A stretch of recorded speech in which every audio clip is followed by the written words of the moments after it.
So last week, Riot released a patch that nerfed both Breach and Taeho. I think it caught a lot of people who aren't invested in VCT off guard. Right now, both Breach and Taeho aren't necessarily bad, but they're not overpowered in ranked. But in pro, they remain 2 out of the top 3 best agents right now. So today we're going to talk about why that is and what can cause agents to have very different performances in different metas. Throughout this video, this chart is going to pop up in the background, so I figured we should briefly go over it. The horizontal axis is the agent's pick rate, how often they are played. The vertical axis represents the agent's win rate, centered at 50%. So anyone above this line wins more often than not, and anyone below this line loses more often than not. The vertical bar at 3.7% represents the average pick rate if every agent were chosen equally. The label at the top shows you what elo is being sampled. So right now, we're looking at an average over all ranks. But I also made a cool animation where it goes through all of the different ranks, so you can see how agents change as you increase in skill. Okay, so let's move on to a couple of definitions. An agent's skill floor is the minimum amount of experience you need to use that agent.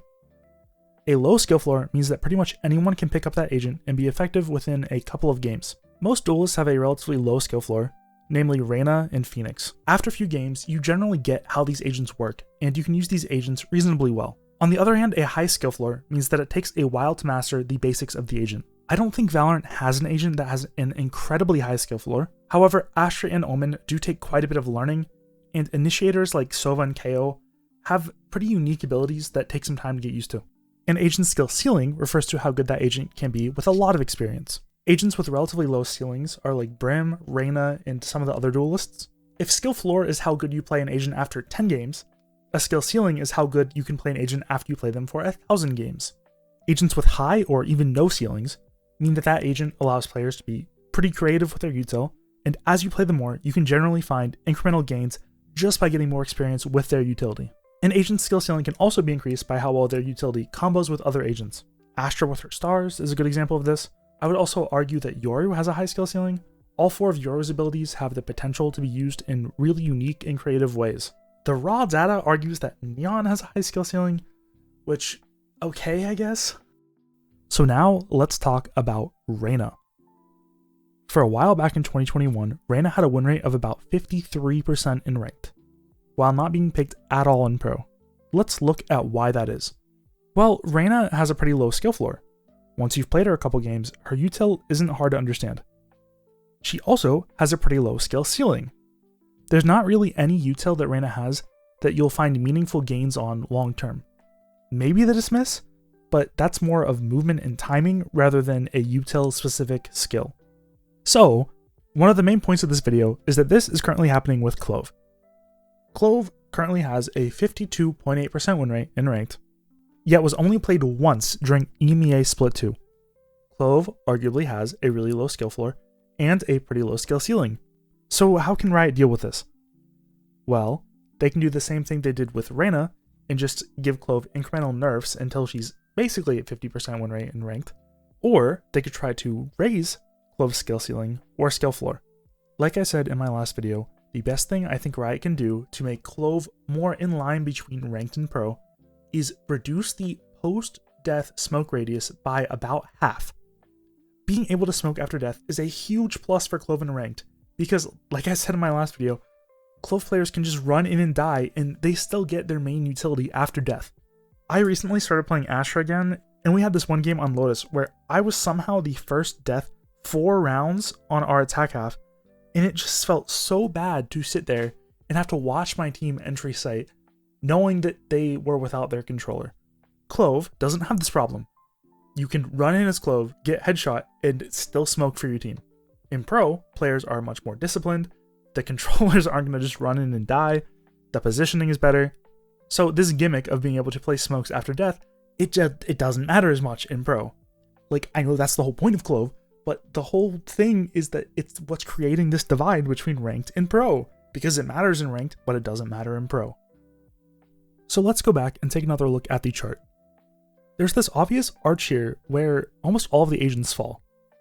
There's also Reyna and Jett out here way in front with really high pick rates, but their win rates have generally converged on about 50%.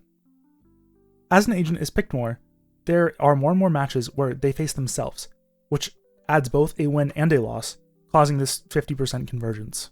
Look up mirrored versus non-mirrored win rates if you want to learn more about how to kind of fix that, but that's a little bit out of the scope of this video. We already talked about Clove, who's an outlier up here, but what the hell is Omen doing? Omen has twice the average pick rate, yet his win rate is only 47%. Honestly, this kind of baffled me when I first saw it. I think it's best to explain if we look at Omen, Astra, and Yoru as a group. We talked about earlier how agents with both low skill floors and low skill ceilings can see much greater pick rate in ranked than they do in pro. But the opposite is also true. Agents that have really high skill floors and really high skill ceilings will always be better in pro than in ranked, because pros are going to invest the time to learn how to play those agents, whereas ranked players probably aren't. As we talked about earlier, all three of these agents do have both high skill ceilings and high skill floors. So this leads to them having really low win rates in ranked, because if they had higher win rates in ranked, they would be completely broken in pro. So that explains the low win rates, but why is Omen's pick rate so high? Well, I think it's honestly because Omen players tend to overestimate their own skill.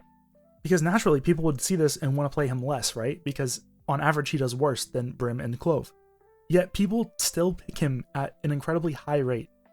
When looking at this, I immediately thought of my friend Nox. We trio queue multiple times a week, and she has a deep internal hatred for Omen. I think the data kind of explains why. If you have an Omen on your team, you lose more on average. That is just the fact. That is just a fact. I was wondering if she subconsciously kind of recognized this, and so I hopped on a Discord call to talk to her about it. Hello. Hello. What is up? So I'm making a video, and I showed you that chart a couple days ago, and my theory is that the reason Omen is so like weirdly placed is that people overestimate their abilities with him, and they think they're better than they are. Yes. And I know you hate Omen players, so why do you think that is? I think, like what you were saying, that they overestimate their own abilities because they see how other Omen players play. Right. Which, if you're a VCT player, or a VCT watcher, they're fucking so good at it, right? But it's because they have good teammates that allow them to act like a somewhat duelist. Omen is a controller, meaning you have smokes that is supposed to help your teammate or teammates block, like, you know, defense side, whatever, or on attack side, blocking the defense people from peeking you when you're entering a site. But the thing is, his smokes are dog shit. He can only smoke one at a time, and they have to come from his body, like positioning wise. And if he's super far away, it's slow as heck. Yeah. Like, so it's not, if you don't have good teammates to like support you as an Omen, it's not gonna work. Because if you're a solo queue or even just like playing with one or two friends, you can't win just by playing by yourself as an Omen. I know you're very passionate about your Omen hate. How do you feel having it backed up by data? Oh, yeah, you're right. This does back up my data, or your data backs up my fucking theory. But it's like, I mean, it feels great, but it still doesn't change anything about how I feel about Omen players. Every time I see an Omen while we play, it pisses me off because I know that it's gonna be the most selfish fucking smoke in a random spot that doesn't make sense. TP in it, holding a shorty or a bucky, and losing. Yep. Like, how do you, dude? I'm stressed. Yep. Oh my god.